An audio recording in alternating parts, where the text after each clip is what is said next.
Eu vou habilitar a câmera aqui para ver vocês. E quiser habilitar também, é bom ver gente. Mas se a conexão ficar ruim, aí eu fecho, tá?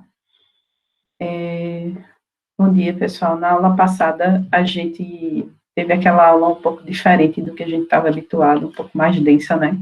Onde eu tinha como objetivo mostrar para vocês como o que a gente está estudando aqui se relaciona, né, com a parte de arquitetura, né? Saber a diferença entre as duas partes e como elas se relacionam e por que aqui a gente não está trabalhando a fundo a parte de arquitetura, que a gente vai ver numa cadeira mais lá na frente, no curso, que vai tratar só disso, certo?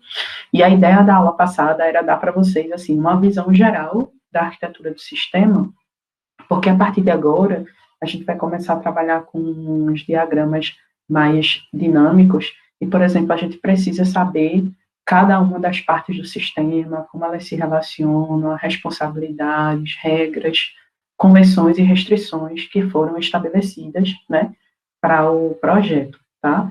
Então, hoje, a gente vai começar a ver o diagrama de sequência, certo? Que é um diagrama de interação mais detalhado, que a gente vai estudar, que vai ser, assim, a primeira tradução ali, né, do que a gente viu na aula passada, tá? Então, assim, é natural que vocês sintam um pouco de dificuldade, tanto por nunca terem feito, ou porque não têm intimidade com a arquitetura ainda, né? Mas aí eu vou estar junto com vocês e a gente fazendo passo a passo para construir esse diagrama, tá?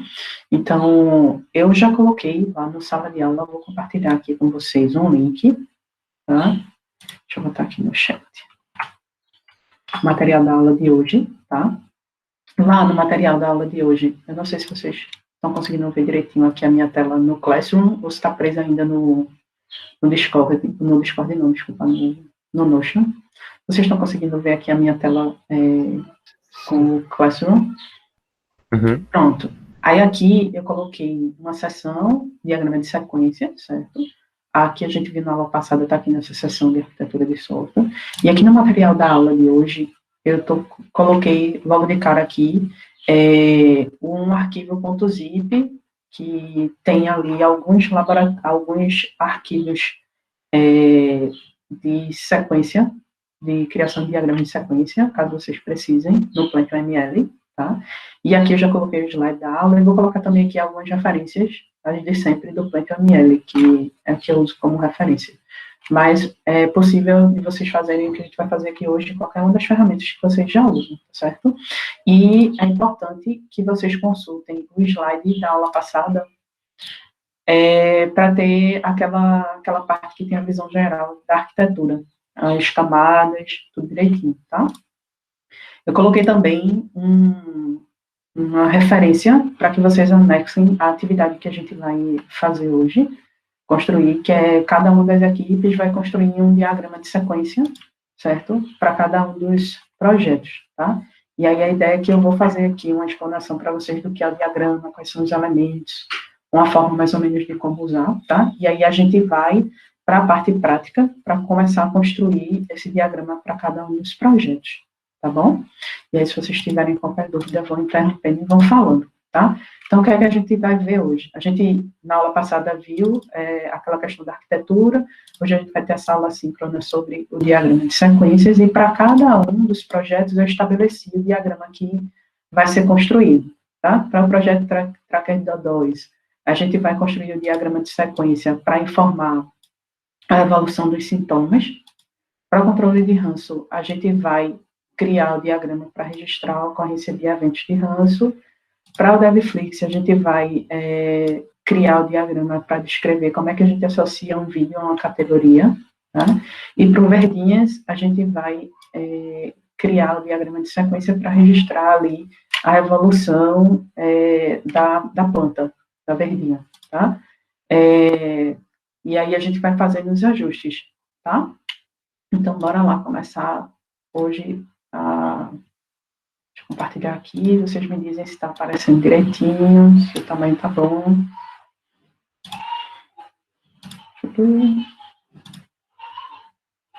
Beleza. Tá dando para ver direitinho? Tá. Beleza. Bora lá.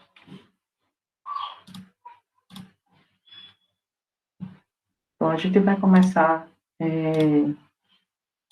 vendo o diagrama e a gente vai fazer um exercício e vocês vão começar já a aplicar no projeto, tá?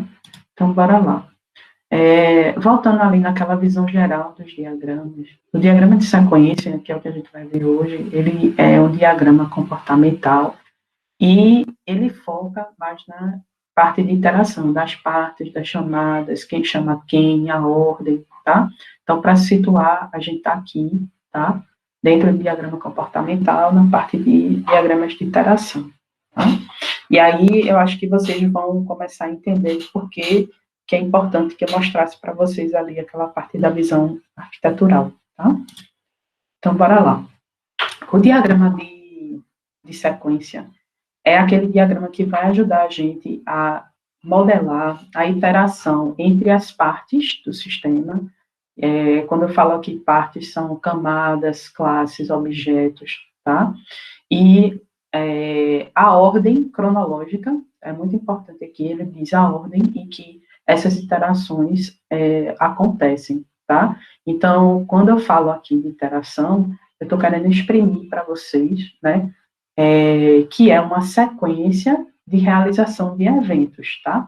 Um elemento chama o outro nessa ordem, né? Faz a chamada desse método, síncrono, assíncrono, devolve uma resposta, tá? E esse diagrama, né, é baseado ali em eventos, tá?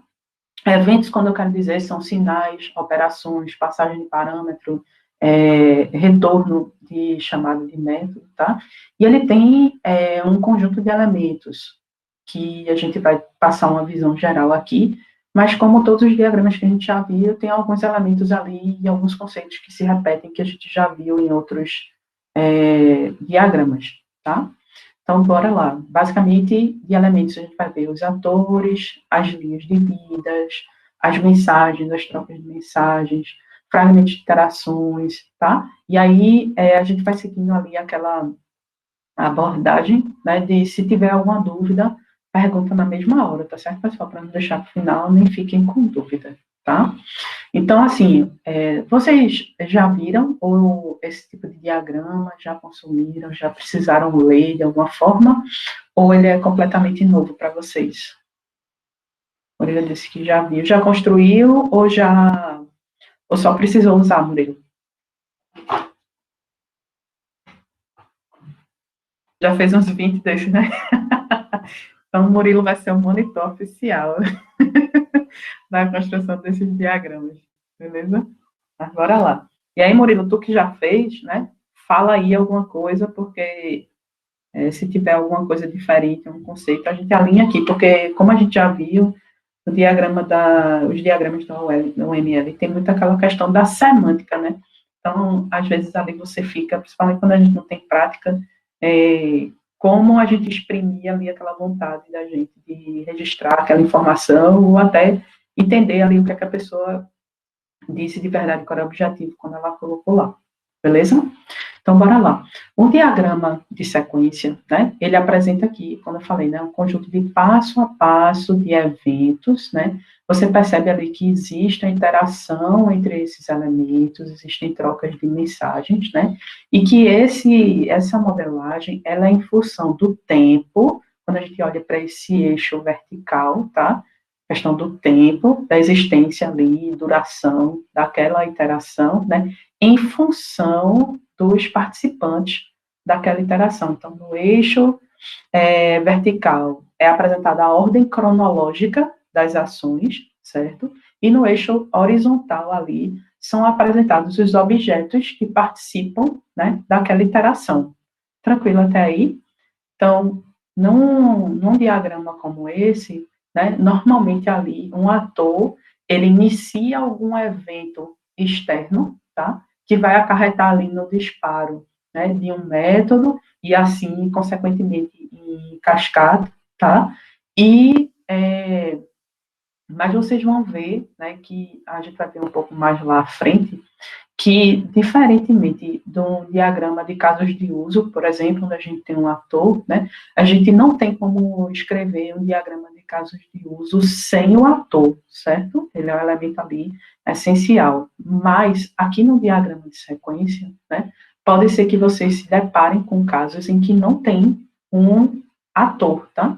Aqui ele não é essencial, ele é mais no sentido, desculpa, de facilitar ali uma compreensão da operação como um todo. Dá para entender? Tipo, eu poderia aqui diretamente começar a minha interação de interface do sistema, por exemplo, né? Eu já tenho ali uma visão geral da minha arquitetura, já sei e tal, mas eu também posso aqui usar o funcionário para ali exprimir uma operação de uma granularidade ali, que a gente tem uma visão mais completa, tá? Beleza, pessoal? Então, a gente vai ver aqui, ó, como nesse diagrama, tá? Aqui eu tenho um diagrama que eu tenho um ator chamado, coloquei o nome dele aqui, funcionário, tá? E aí ele vai iniciar, né, uma solicitação. Aí você imagina aqui um usuário na tela do sistema, né, e ele vai acionar a funcionalidade para selecionar uma categoria, tá? Então, quando ele executa essa ação, né, ele dispara aqui essa mensagem, esse pedido, né, ele vai interagir, né, com a camada, né, imagina ali aquele desenho de arquitetura que a gente teve da aula passada, e a camada que é responsável por receber ali aquela requisição, né, do usuário, é a interface do sistema, é ali a telinha onde ele está operando e vai disparar os eventos para o controlador. Lembra quando a gente viu que o controlador é aquela camada, lembra do modelo MVC, que a gente tem o model, o view e o control. A gente tem a view, que é a interface, né? Que aí o usuário vai interagir ali naquela interface, vai fazer uma requisição para o controlador, que é quem recebe ali as requisições da interface. O controlador ali vai operar alguma informação, né? Quando a gente fala operar, ele vai delegar ali a qualquer outra camada responsável ou vai redirecionar o usuário para uma outra visão, por exemplo, né? E aí aquela requisição vai ser devolvida para o usuário. Vocês lembram ali mais ou menos daquele esquema, né? Beleza? E aí aqui ele está na interface selecionando uma categoria. Quem recebe ali a requisição, né, é o controlador sistema. Lá no controlador sistema, ele sabe, pelo conjunto de regras e convenções e o que foi estabelecido como regra de negócio no sistema, que ele tem que acionar ali a operação de selecionar iniciar um objeto categoria, tá? E aí retorna, né, para o controlador uma requisição desse objeto, né, para o controlador, tá? E aqui a gente vai discutir mais alguns desses elementos, mas você consegue perceber ali, por exemplo, aqui o encadeamento de duas operações, já, certo? A gente vai entrar aqui em detalhe em cada um desses elementos para a gente entender melhor. Bora lá. Aí aqui o que eu estava falando do ator, né? Ele tem ali o mesmo princípio semântica que a gente já usou nos outros diagramas, tá? A gente tem aqui, não sei se vocês percebem, esse elemento vertical que a gente tem em cada um dos elementos aqui participantes, né? O que a gente chama de linha vertical, que a gente chama de linha de vida, né? É o tempo ali em que aquele objeto está participando da interação, tá? Então, um funcionário, aqui um ator, ele também tem uma linha de vida, tá? Apesar, como eu já falei, de ele não ser obrigatório, ele é utilizado com frequência e tem mais ali a missão de facilitar a compreensão do processo. Quando eu falo aqui linha de vida, existe a utilização de dois termos que na cabeça de vocês pode ficar meio confuso no começo, tá? Que é o conceito de lifelines e linha de vida. Para mim, o nome parece a mesma coisa, mas aquela confusão inicial de tradução ou não de termos que a gente vê, sobretudo do inglês na área da gente, tá? Mas quando eu falo aqui de objetos, lifelines é a composição inteira da representação aqui, que a gente lembra do diagrama de objetos? Que a gente tem mais ou menos ali essa mesma ideia, que é 2 pontos, o nome da classe. Pronto, o objeto é considerado esse elemento inteiro, a linha tracejada, a linha mais grossa, né, e esse cabeçalho aqui, né, que lembra um objeto, tá? A linha de vida é somente essa parte aqui de baixo. Dá para entender a diferença? Ela faz parte, né, do objeto, tá? Mas ela aqui, vocês já conseguem ver que ela tem mais ou menos ali 2 estados. Tem hora que ela aparece somente tracejada e tem uma hora que ela aparece de uma maneira mais grossinha, tá? Mais larga, tá? Uma lifeline, né? Um objeto, ele pode existir desde o começo da iteração, como a gente vê aqui em funcionário, tá? Ele está ativo durante toda a operação que está sendo modelada aqui, ou ele pode participar somente de alguns momentos, tá? Deixa eu ver mais o que eu posso dizer. Uma coisa que vocês podem perceber a diferença, professor, qual é a diferença dele estar tracejado, de ele estar aqui como uma linha mais grossa, parecendo um retângulo, e ele está aqui, por exemplo, estereotipado com X, tá? Aqui, no momento em que ele está tracejado, ele não está participando ativamente daquela etapa da operação. Quando ele está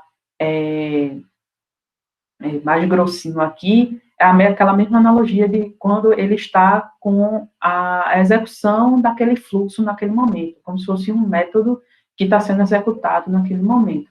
Por exemplo, aqui, né? Quando eu tenho esse diagrama que está modelando aqui uma venda de um ingresso, por exemplo, né? A interface, né?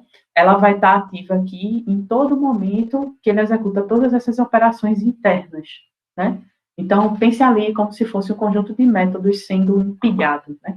À medida que você vai dando return, que ele vai saindo ali daquele fluxo de execução, a linha volta para o estado de tracejado. Vocês conseguem perceber isso? Dá para entender?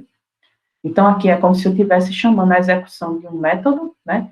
Aqui, para executar a venda de ingresso, aí aqui eu tenho um loop, a gente vai ver aqui esses elementos que vocês já devem ter percebido como retângulos, a gente vai falar um pouquinho mais lá à frente, né? Mas veja aqui que os momentos em que aquele objeto está ativo significa está em execução, está sendo utilizado, ou analogias nesse sentido, tá? Essa linha fica mais grossinha, tá?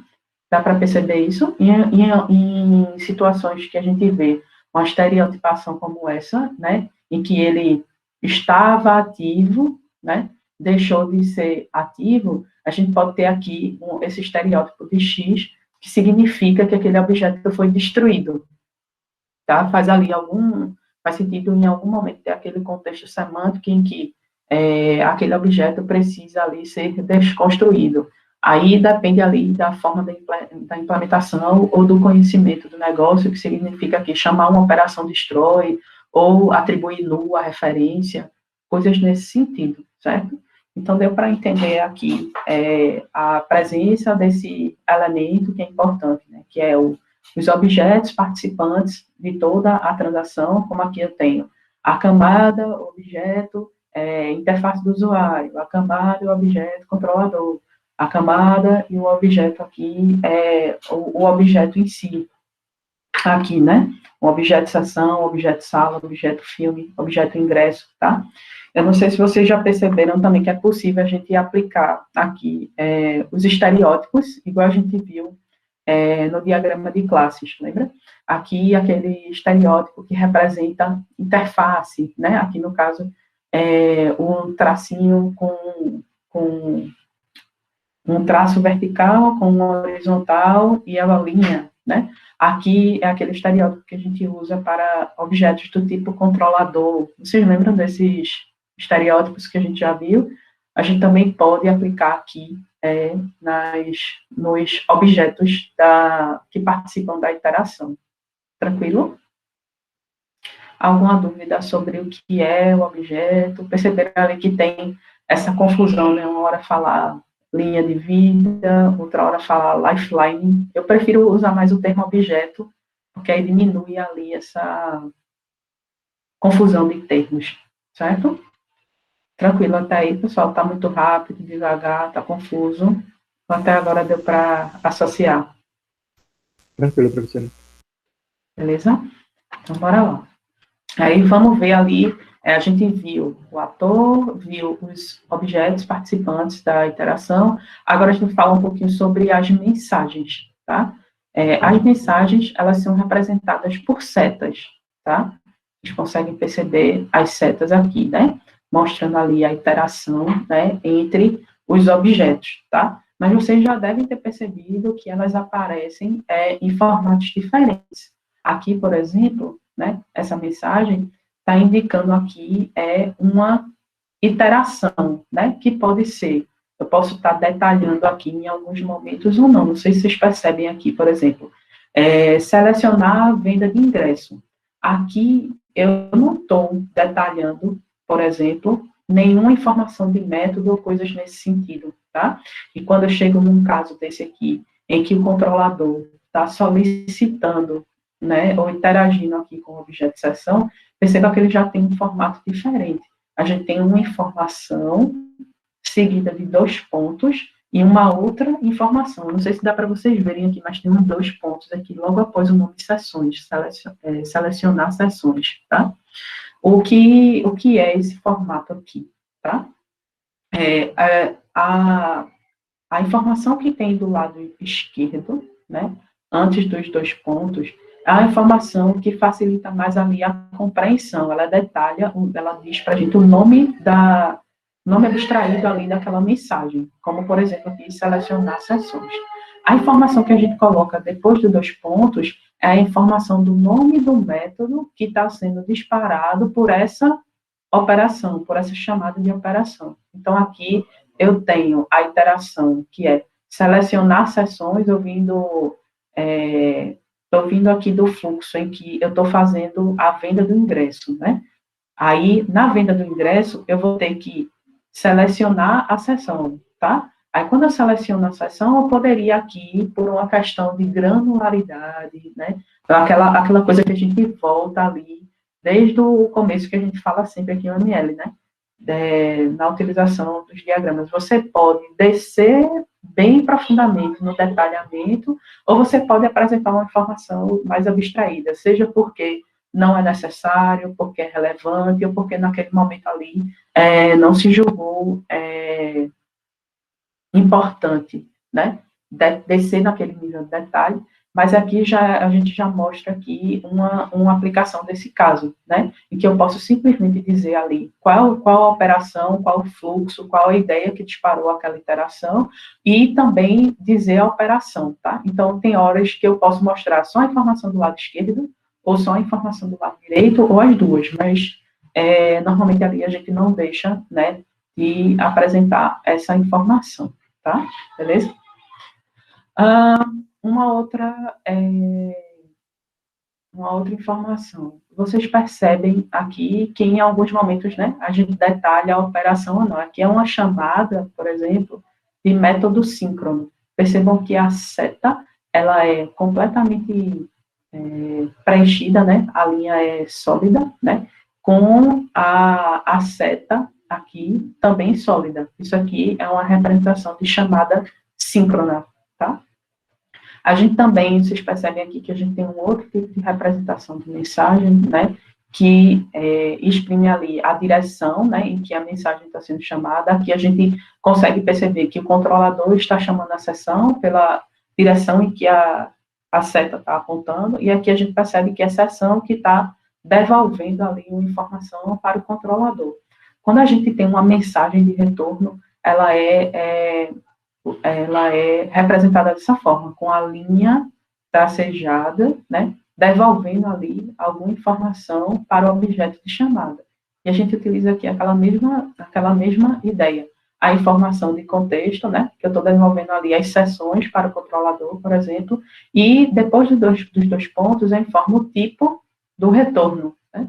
Isso aqui a gente está fazendo referência a classes, né? Definições de classes que tem dentro do domínio do sistema, tá? Então, isso aqui é uma forma de modelar uma mensagem de retorno.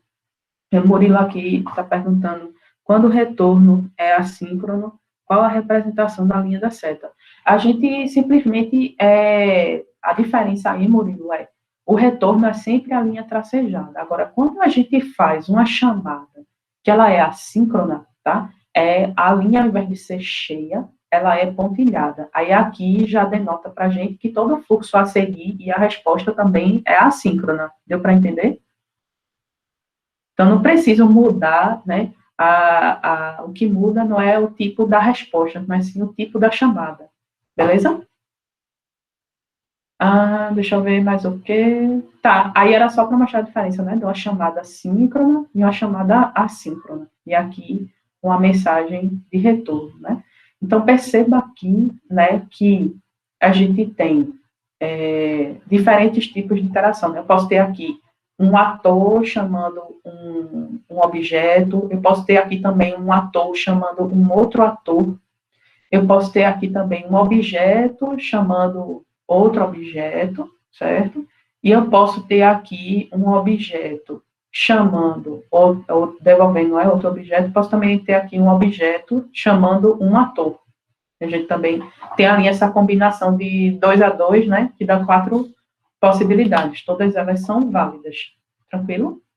Então, deu para vocês entenderem ali o que são as mensagens, o que elas representam, a forma de ler o diagrama que a gente percebe ali, que elas são síncronas, assíncronas, e uma coisa aqui que vocês vão perceber em relação ali à questão da granularidade da informação, nem sempre, quando vocês forem ler um diagrama, vocês vão ver ali explicitamente mensagens de resposta, tá? Porque a pessoa que estava escrevendo ali o diagrama pode simplesmente omitir ali aquela mensagem para diminuir a poluição no diagrama, se aquele tipo de retorno é óbvio, se faz sentido ou não mostrar ali, se já está implícito, é uma coisa que todo mundo já sabe ali, você pode, né, decidir não mostrar ali aquela mensagem, né, sempre para cada uma chamada, mostrar um retorno para todos os passos muito detalhadozinho, entende? Tranquilo até aí, beleza?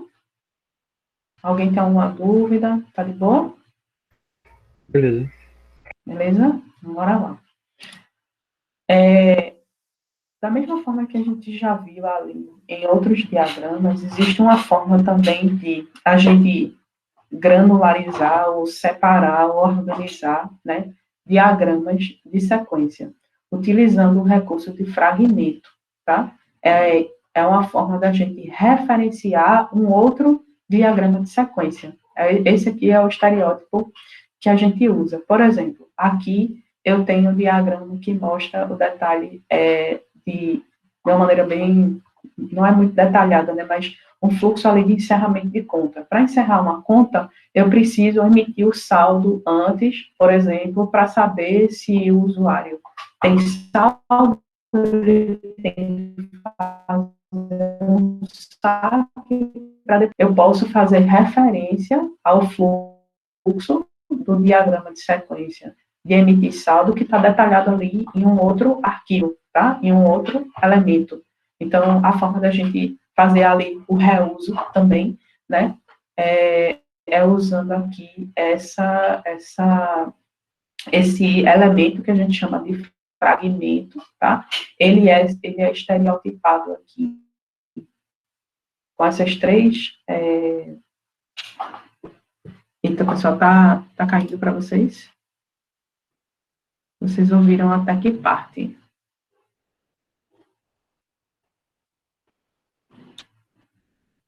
Tá cortando, pra mim não caiu, não.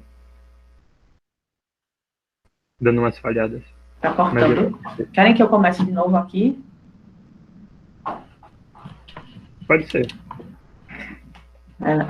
Pode ir? Pronto. O que eu queria mostrar para vocês aqui é que, da mesma forma que a gente... Deixa eu fechar meu vídeo, né? Porque pode ser que o vídeo aqui, minha conexão esteja mais ou menos, já que tá para todo mundo.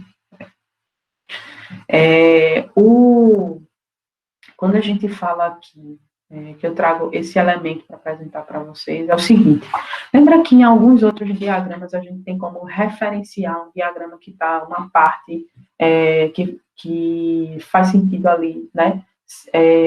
Ter compreensão naquela parte do fluxo de negócio que a gente está detalhando, só que está especificado em um outro diagrama e a gente faz referência. Lembra que a gente falou disso, né? Aqui a gente usa a gente também tem esse recurso, né? Através do que a gente chama de fragmento. Não sei se vocês já repararam, mas em alguns momentos aqui do diagrama que eu mostrei para vocês, existe a presença desse retângulo, que a gente vai falar um pouquinho mais à frente, que esse retângulo a gente chama de fragmento. Aí, para poder fazer referência a um outro diagrama que modela um fluxo que faz sentido para esse diagrama que a gente está olhando aqui, a gente usa o fragmento. E o fragmento de referência, né, é representado por um retângulo, e aqui no canto superior esquerdo, né, esse elemento aqui a gente chama de operador, tá? E o operador que a gente usa para fazer referência a um outro diagrama de sequência chama ref, R-E-F. E aí a gente coloca esse identificador, esse operador, e aqui dentro a gente coloca o nome do diagrama a qual deve ser consultado para detalhar esse fluxo aqui, que está em mais alto nível, né? Então, por exemplo, aqui, eu tenho esse diagrama que, em parte, está detalhando aqui o encerramento de uma conta. Aí, para encerrar uma conta, eu preciso, né, relembrando ali o fluxo de negócio básico, eu preciso não ter saldo na minha conta, né, nem positivo nem negativo, para poder fechá-la, né? E aqui ficaria muito poluído, por exemplo, no fluxo como todo, né, detalhar ali o passo a passo do saldo, e já existe ali um diagrama detalhando o passo a passo de interações para se emitir saldo. Então, a forma de fazer referência ali, ou alusão para aquele diagrama que já existe, é utilizando o fragmento ref, né, onde a gente coloca aqui ref e o nome do diagrama qual tem ali detalhado aquele passo a passo. Beleza? Tranquilo? Tranquilo. Tá. Aí, vamos ali a uma outra forma de se utilizar fragmentos, né? Os fragmentos, eles ajudam a gente ali a detalhar alguns operadores, tá? No diagrama de sequência, a gente tem ali uma lista de operadores pré-definidos que vão ajudar a gente ali a trabalhar operações que já existem, né? E ajudam a gente a detalhar uma sequência para expressar melhor ali alguns tipos de interações, por exemplo, que tem pré-definidas na linguagem de programação, né? Loop, switch case, break. Então, existe ali um conjunto de operadores pré-definidos para representar aquela operação pré-definida. Por exemplo, eu estou aqui nesse diagrama, né, onde o usuário seleciona uma categoria, tá? Aí ele vai no controlador, né, e verifica se aquela categoria existe. Vamos dizer que ele estava na interface, selecionou uma categoria, o sistema precisa verificar ali se aquela categoria existe. Então, ele vai, depois que seleciona a categoria, retorna ali, por exemplo, inicializa um objeto e retorna um verdadeiro, dizendo que aquela categoria realmente existe. E depois ali, para cada categoria, né, ele vai aplicar ali um percentual de aumento para todos os produtos que estão cadastrados naquela categoria. Então, o fluxo seria mais ou menos assim, ele vai selecionar a categoria, né, e aí depois ele vai aplicar um percentual de aumento para cada um dos produtos daquela categoria. Então, ele já está ali com as categorias inicializadas, né, os produtos dentro das respectivas categorias, e aí, quando ele manda aplicar um percentual de aumento naquela categoria, ele vai fazer um loop. Ele vai pegar para cada produto daquela categoria, né, e aplicar ali aquele percentual de aumento. Então, um fragmento, né, pré-definido de loop ajuda a gente aqui a demonstrar que para cada um dos produtos daquela categoria, ele vai executar essa operação de atualizar, tá vendo? E para cada uma dessas operações, ele retorna ali um verdadeiro, né, um campo booleano com verdadeiro, no caso aqui ele representou como inteiro, né, que ele vai retornar 1 ou 0, para se a atualização de cada uma daqueles produtos, daquela categoria, foi realizada com sucesso, certo? Então, aqui é uma forma de utilizar um operador pré-definido para ajudar a gente a exprimir, né, ali, a natureza da interação entre os objetos, beleza? Deu para entender aqui agora, agora vocês já conseguem ler com um pouco mais de tranquilidade o diagrama, né? Então, a gente percebe ali, né, a ordem em que os objetos interagem, né? E aqui a gente já consegue exprimir aqui um detalhe maior de como procede ali aquela operação no passo a passo de implementação, por exemplo. Beleza? Então, vamos lá. Quando eu falo dos operadores, né, que a gente tem um conjunto de operadores pré-definidos, a gente tem, da mesma forma que a gente tem, que eu apresentei o loop, né, a gente tem, alguém quer perguntar alguma coisa? Ou falar alguma coisa? Eu não. Não? Para mim fez um som aqui, como se alguém tivesse levantado. Murilo, pode falar, Murilo.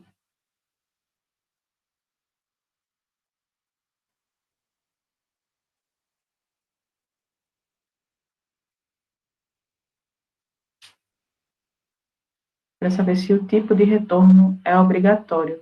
Não, Murilo, é como aquilo que eu te falei, né, em relação ali à questão da granularidade, você pode omitir ali o retorno, você também pode não detalhar o tipo do retorno, pode detalhar só alguma informação relevante. Por exemplo, aqui é aquela mesma ideia, eu tenho, né, uma informação de contexto, alguma coisa que me deu significado, 2 pontos, o tipo. Você pode simplesmente aqui colocar só a seta, ou você pode colocar a seta com essa informação do lado esquerdo, com a informação do lado direito, ou completa, como está aqui, sabe?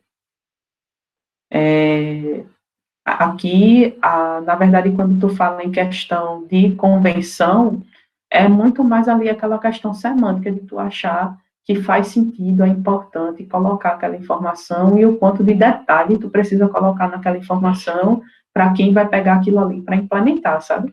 Se é uma coisa que é complexa, que pode ter ali uma variedade grande de tipos de retorno, né? Vamos dizer que eu tenho ali várias especializações de um objeto, em algum momento eu tenho que retornar um objeto do tipo A e o outro tem que ser do tipo AB, né? Então, talvez ali faça sentido você colocar essa informação ou não, sabe? Tudo aqui é meio que tem um certo grau ali de opcionalidade. Não existe ali, se eu não colocar aquela informação daquele jeito, o diagrama está errado. Porque a questão, como eu já falei, né, a questão de estar certo ou errado, né, está muito a ver ali com você pegar aquela informação, né, para implementar e vai bater ali com o objetivo de negócio daquela funcionalidade, sabe? Quando você cruzar ali a pessoa que foi implementar, né? Pegar ali o conjunto de documentação que ele tem para implementar aquela funcionalidade junto com o diagrama, né? O diagrama tem que estar exprimindo ali o que está no diagrama de caso de uso, o que está nos requisitos, tem que atender, tem que exprimir ali de alguma forma o que foi estabelecido nos requisitos funcionais e não funcionais. Então, cruzar essas informações é o que vai dizer ali se está, ou ocasionar, né, em o código está implementado da maneira certa ou errada. Deu para entender? Não sei se era exatamente isso que você queria saber, e responder sua dúvida. E é isso que muito no começo deixa a gente inseguro, sabe?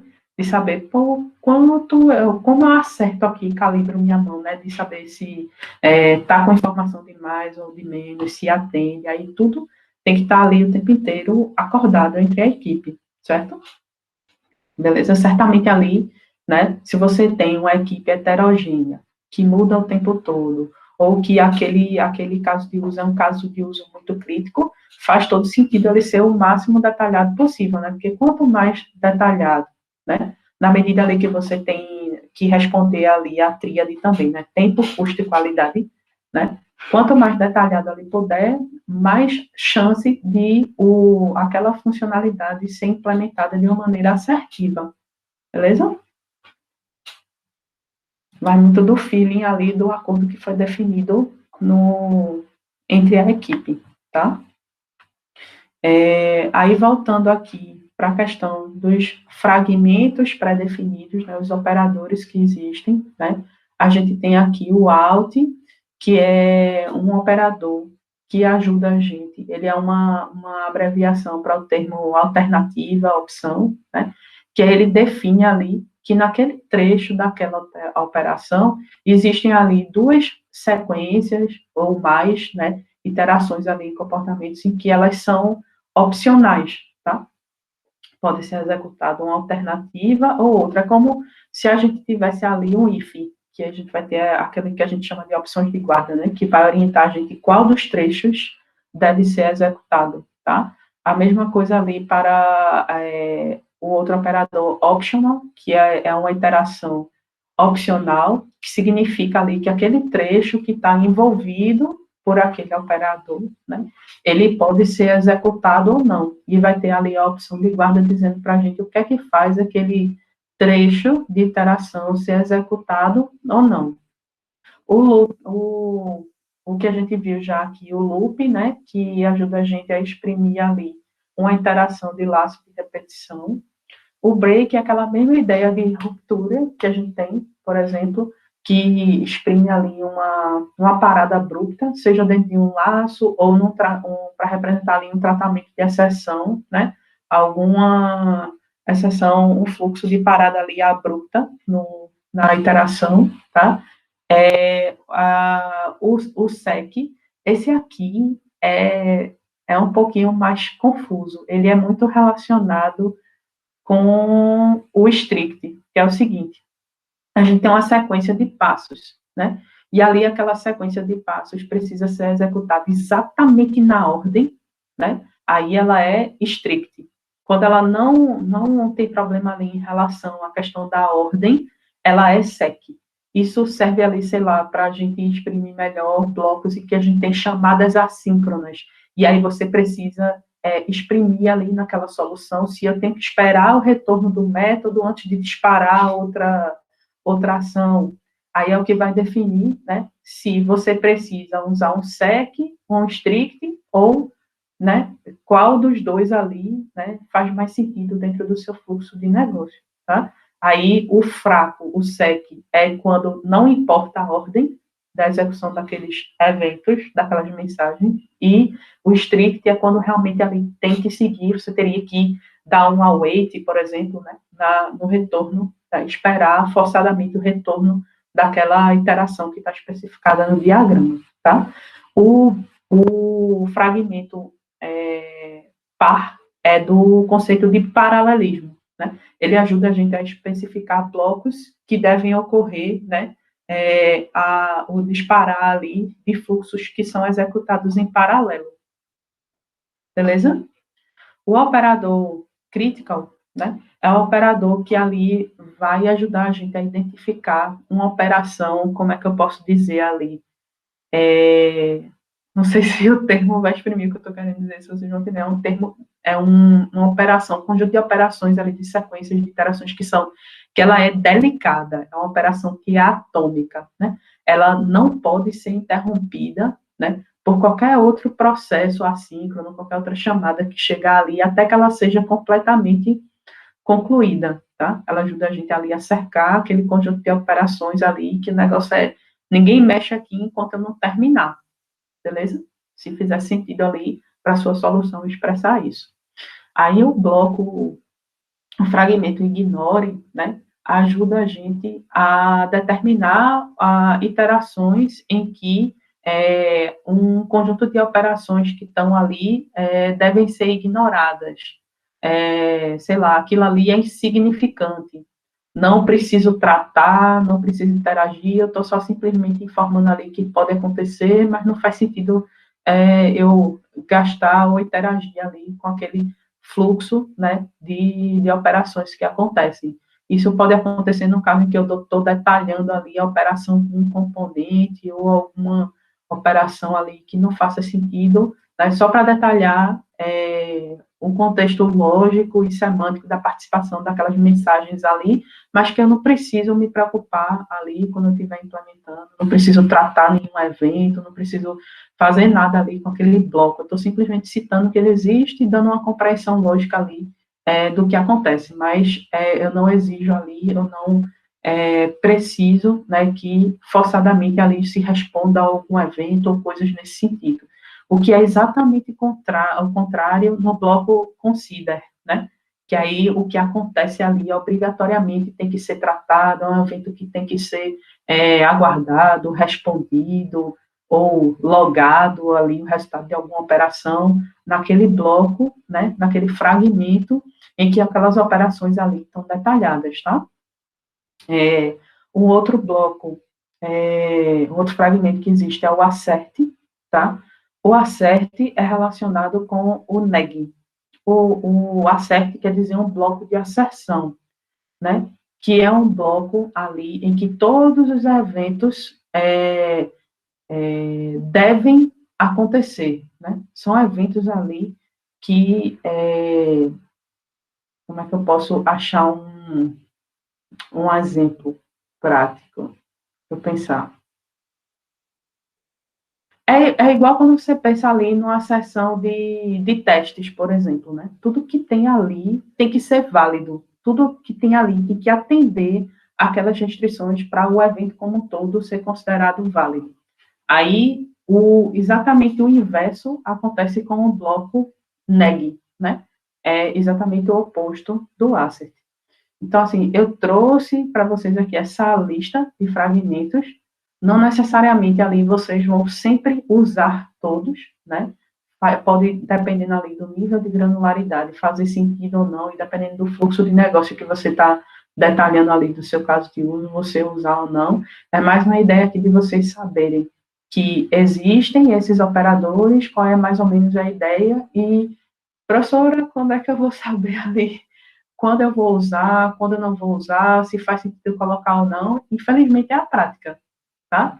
É ali a necessidade que você vai sentir de se precisa exprimir aquele nível de granularidade ou não, tá? É só para que vocês saibam que existem fragmentos, existem alguns fragmentos padrões que tem ali um contexto semântico, né, que vai ajudar ali a você detalhar aquele tipo de fluxo ou aquela informação que você precisa detalhar. Talvez para vocês ali, pelo menos para mim no começo, era completamente angustiante saber ali que existe aquele mundo de fragmentos e que eu devo usar, não devo, posso usar, não devo, ali é a prática mesmo que a gente vai, né, fazendo e tendo ali a noção de usar ou não, certo?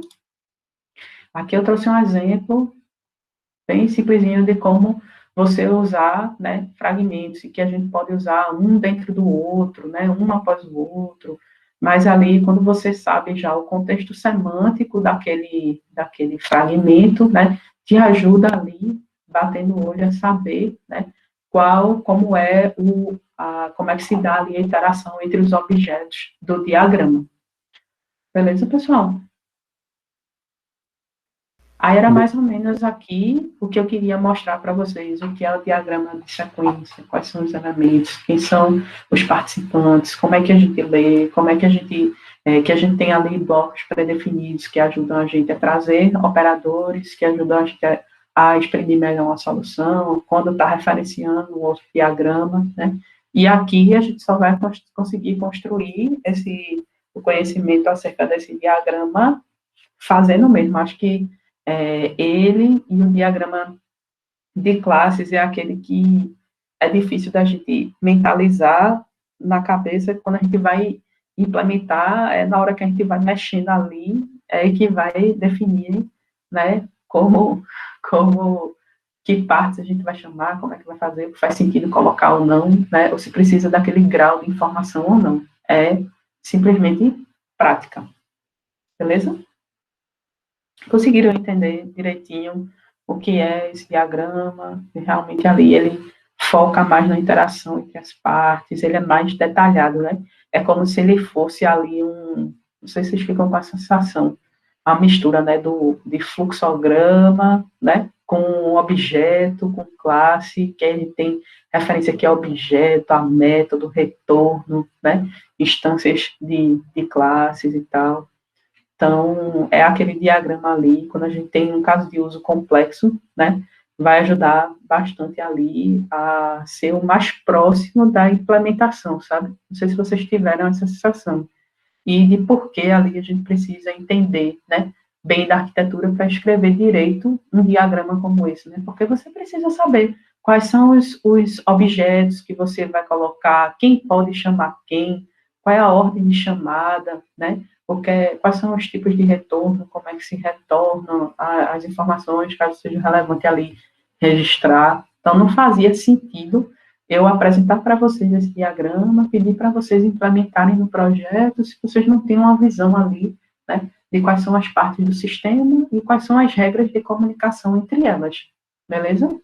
Então, a ideia aqui agora é que, nesse mundo aí de informações conceituais que a gente está na cabeça, né, tanto da definição da arquitetura, tanto como que se faz um diagrama de sequência, quais são os elementos e as partes, agora a gente vai para a prática, né, eu estabeleci ali um diagrama para cada uma das equipes, e a gente vai tentar ali juntar essas duas coisas, tá, para detalhar ali, né, um fluxo de negócio do projeto.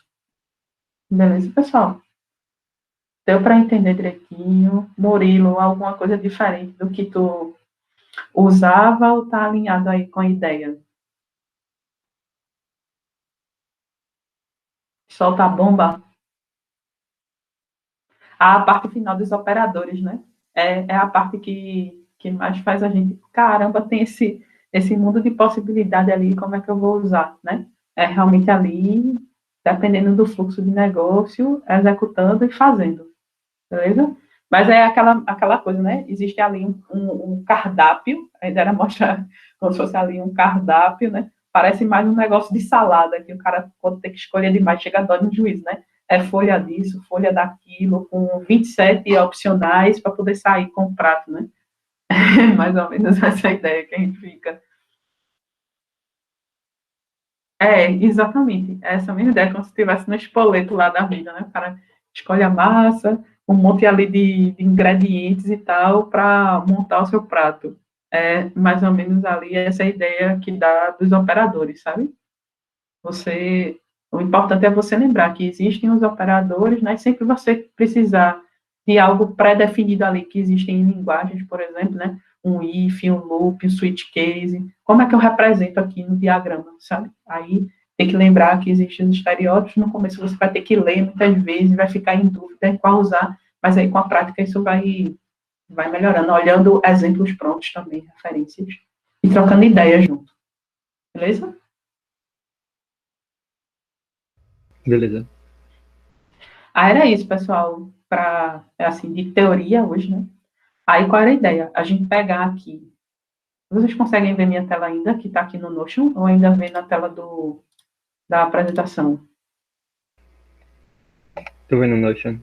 Pronto. A ideia é o quê? É que a gente vai pegar aqui, né, cadê da aula passada? Deixa eu abrir aqui. A gente vai com base. Cadê? Eu queria aquela figurinha do... eu acho que está aqui no outro. Pegar, mostrar para vocês aqui aquela imagem da arquitetura do projeto, né?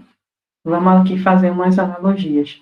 Lembra que a gente tem as camadas, né? A gente tem as regras ali de interação entre elas, né? Revisando na arquitetura do projeto, né? A gente tem interface com o usuário que envia, né, requisições para controladores, né? E os controladores também podem direcionar para telas, né? Os controladores são os que vão receber as requisições do usuário, e ali ele vai saber, né, de acordo com o fluxo de negócio, qual o serviço que ele tem que chamar, se ele tem que chamar, né, um só, mais de um, né, ou não, e ali quando chega no serviço, né, o serviço faz requisição a um ou mais DAOs, né, tá? Um serviço pode chamar outros serviços, né, mas o serviço nunca chama um controlador, né, e o serviço também não sabe, né, detalhes de apresentação para o usuário, tranquilo? Um serviço pode chamar um ou mais DAOs, um DAO não chama outro DAO, tá? DAO não sabe que serviço existe, DAO não sabe que controlador existe, tá?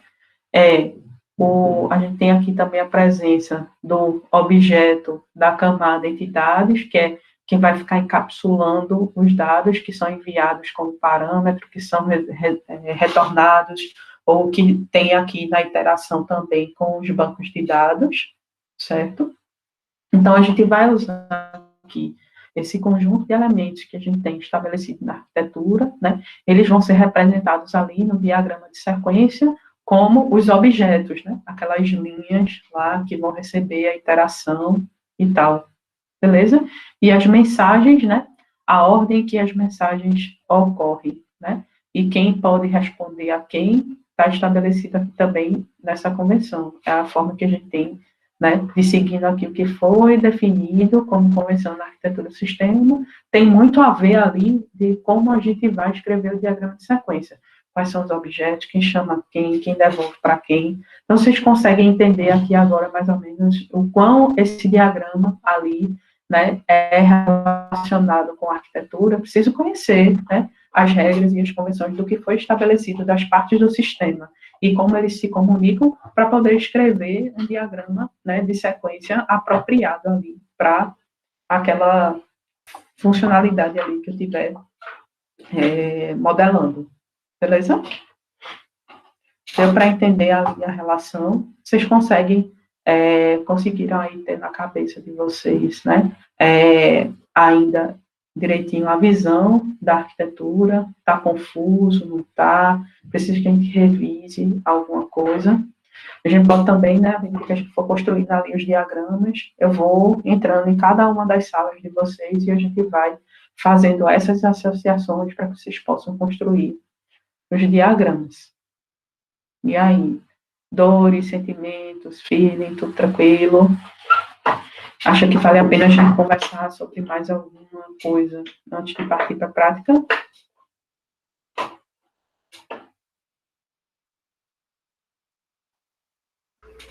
Acho que tá bom.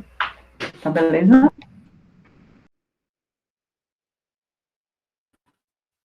Beleza.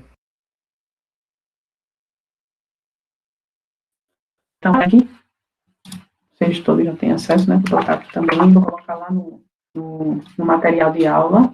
Vou colocar aqui, para que vocês vão precisar estar com isso aqui embaixo do braço, né?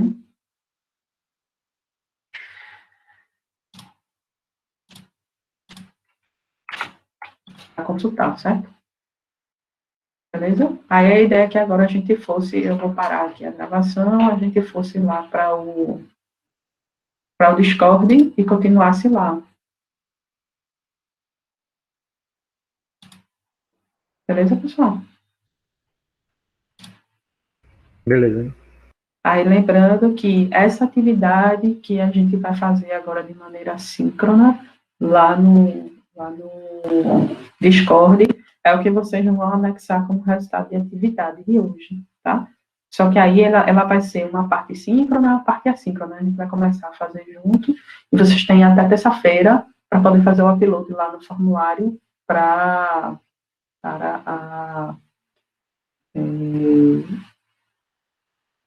anexar ali a evidência, certo? Tranquilo? Aí eu vou parar aqui.